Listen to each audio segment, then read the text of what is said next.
Hello everyone, once again welcome back to the channel. दिनैनि गोदान video नोंथां बयखौबो गोसो गोथारै बरायदों लोगोसे आसा खालामो इसोरनियाव नोंथां बयबो मोजां दं। स' भिडिअआ लेटद्रायसो जालाय लांबाय। समा बिदिनो बोथोरनि खोथा माथो होनबावनो।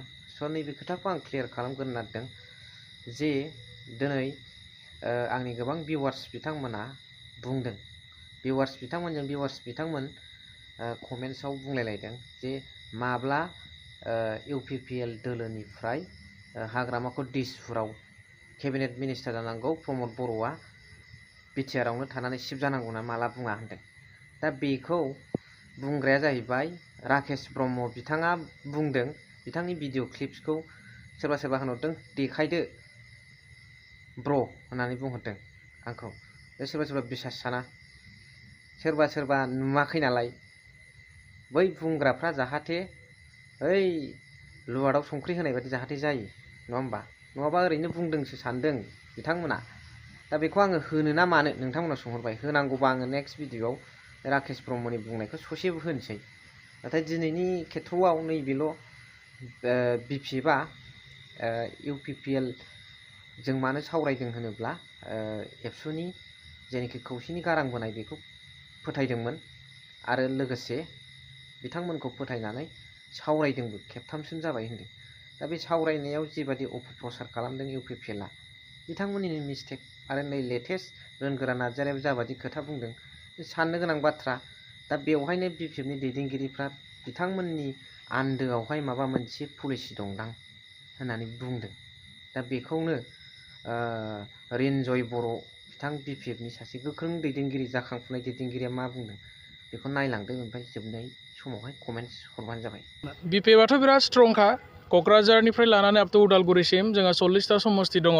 मोनफ्रोमबो समस्तियावनो दिनै बिपिएफआ जि रोखोमै पलिसि लानानै खामानि मावनांगौ मावबाय थादों आरो गुबुन समस्तिफोरावबो रायजो राजाया दिनै बिपिएफआनो मोजां। हाग्रामा महिलारि बिथाङानो मोजाङै दैदेनदोंमोन बिटिसिखौ, बे खोथाखौ जोङो बुंबाय थानायखौ मोन्दों आरो पाब्लिकनिफ्राय जाखिनि फिडबेक मोननांगौ बियो जोबोद मोजां आरो बिपिएफ सरकार फैगोना 100% माने दिनैनि तारिखाव रोखा जानानै दङ। एलायन्सनि खोथा सावरायनाया नंगौ, दिनैसिम खेबथाम सावरायबाय आरो गिबिसिनाव एबसुनिफ्राय फैनाय जि प्रप'जेल दा बेखौ बिपिएफ दोला वेलकाम खालामनानै बिथांमोननि खावलायनायखौ सनमान होनानै दासिम खेबथाम सावरायनाय जाबाय आरो बिपिएफ दोलोनिफ्राय 3 जोंनि सेनियर दैदेनगिरिफोरखौ सावरायनो थाखाय दायथ' होनाय जादोंमोन। नाथाय गेजेर ससेयाव जोङो मोनसे खोथा नुनो मोन्दों जे UPPL दोलोनिफ्राय मोनसे प्रपागान्डा आरम्भ जादों।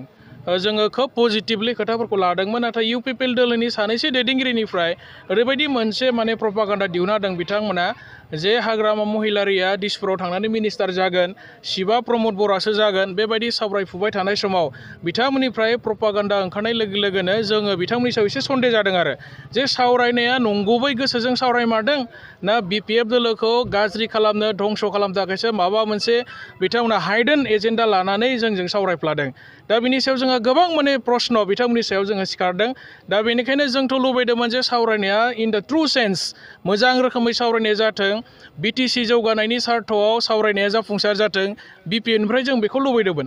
नाथाय बिथांमोननिफ्राय बेबायदि जेब्ला प्रपागान्डा ओंखारबाय दा बिथांमोननि सावरायनो लुबैनाया नंगुबै सावरायनाय ना ओरैनो खालामफ्लानाय ना बिपिएफ दोलोखौ फोजोबस्रांनो थाखाय माबा मोनसे हाइडेन एजेन्डा दङ नामा, दा बिथांमोननि सायाव जोङो बेबायदि माने साननो गोनां बाध्य जादों। दिनैनि तारिखाव UPPLआ मावनो हादों होनना बुंनो हानाय एग्जाम्पोल जोङो क'क्राझार गसाइगावनिफ्राय लानानै आपटु उदालगुरिसिम मोनफ्रोमबो डिस्ट्रिक्टआव नागिरब्ला जोङो बिथांमोना मावनायनि मोनसे एग्जाम्पोल जों नागिरना मोना। मबे इन्स्टिटिउसनखौ गायसनखो बिथांमोना?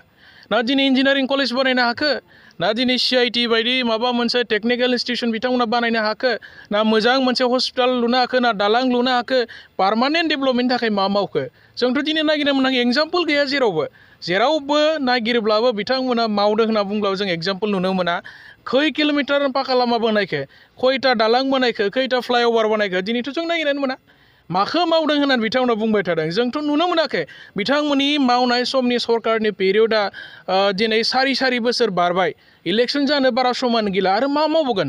समानो गैला बिथांमोना बुंदों मावदों मिशन भिजन बायदिसिना फोसावबाय थायो अबे मिशना साक्सेस जाखो साक्सेस जानाय एग्जाम्पल जों दिनै तारिखाव नागिरनानै मोना गावसोर जेसेबां बुङा मानो रायजो राजा बयबो दिनै मिन्थिगौ आरो दिनै बेनिखायनो बयबो रायजो राजा बुंदों जे दिनै बिटिसिखौ जौगाखांनांगौबा हाग्रामा महिलारिनि अनगायै आरो गुबुन रावबो बाहायखौ माने जौगाखांहोनो हानाय नङा बिथांनि सायावल' जोंहा फोथायनाय दं बेखौ दिनै ग्रासरुट लेभेलावबो रायजो राजाफ्रा दिनै सावरायगासिनो दं सान्ति परिबेगा अब्लासो बुंगोन जोङो जेब्ला साफ्रोमबो सोमावसारग्रा बिनि हाथियार लाना सोमावसारनाय साफ्रोमबो सुबुङा दिनै जेलनिफ्राय उदां जाब्ला जों सान्ति जाबाय होनना बुंनो हागोन दिनैसिमबोथ' गोबां दैदेनगिरि रन्जन निमेखौ लानानै आरो गुबुन गुबुन गोबां दैदेनगिरिफोरा बिथांमोनाथ' दिनैसिमबो जेलाव दङना दा बिथांमोनखौ बख'नायनि थाखाय मा प्रसेस खालामदों बिथांमोना दिनैसिमबोथ' जोङो माने UPPL जों दैदेनजानाय बे बिटिसि गभर्नमेन्टखौ नैबे सारि बोसोराव जोङो जेबो बेबस्था लानाय अफिसियेल जों दिनैसिमबो मिथिया रायजो राजाफोरनि गोसोखौ जों मोनदांबाय जे बिथांमोना बयबो दिनै फिन